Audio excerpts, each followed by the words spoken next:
வெயில் காலம் வந்துருச்சு. இந்த மாதிரி வெயில் காலத்தில் நம்ம சமையல் பண்ணும்போது பயங்கரமாக இருக்கும். இந்த மாதிரி டைமில் வந்து அப்பப்போ வந்து ஜில் தண்ணி வச்சு, ஐஸ் வாட்டர் கிடையாது, சாதாரணமாகவே வந்து பச்சை தண்ணி இருக்கும் பார்த்தீங்களா, அதை வச்சு அப்பப்போ சும்மா வாஷ் பண்ணால் போதும்.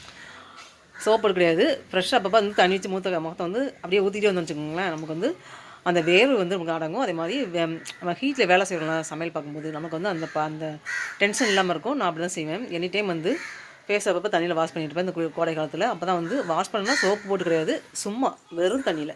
ஓகேவா? அப்படி நீங்கள் என் வீட்டில் என்னென்ன சமையல் காலையிலேருந்து நைட் வரைக்கும் என்ன சமையல் பார்த்துடலாமா? ஃபஸ்ட்டு காலை சாப்பாடு, மார்னிங் பிரேக்ஃபாஸ்ட் வந்து சப்பாத்தி பட்டாணி குருமா. இந்த மாதிரி செய்யும்போது நைட்டு சேர்த்து குருமாலாம் வச்சுருவேன். சப்பாத்திக்கு மாவு பிசைஞ்சு வச்சுருவேன்.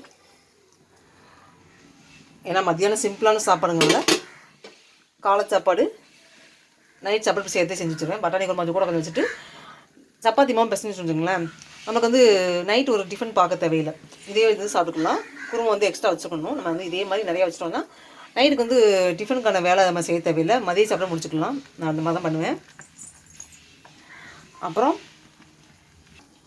இது காலை சாப்பாடா. மதிய சாப்பாடு வந்து பழைய சாதம் வந்து இவ்வளோ தான் இருக்குது. நான் வந்து கம்பங்கூழ் செய்கிறேன். அது சாப்பிட்றவங்க சாப்பிடுவாங்க, கம்பங்கூழ் சாப்பிட்றவங்க சாப்பிட்டுக்கலாம். தயிர் கலந்து வெங்காயம்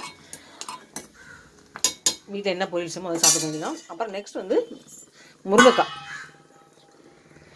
இதான் அன்றைக்கி சமையல். பழைய சாதத்துக்கு முருங்கைக்காய், அதே மாதிரி கம்பங்கூழுக்கும் சாப்பிட்டுக்கலாம். அதுக்கு தான் சேர்த்து வச்சுருக்கேன். இது வீட்டில் உள்ள முருங்கைக்காய் தான், முருங்கைக்காய் கூட்டு.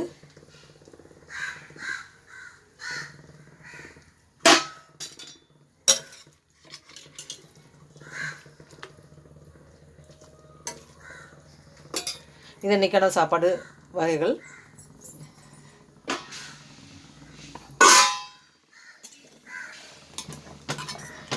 கம்பங்கூழ் ரெடியாகிட்டு இருக்குது.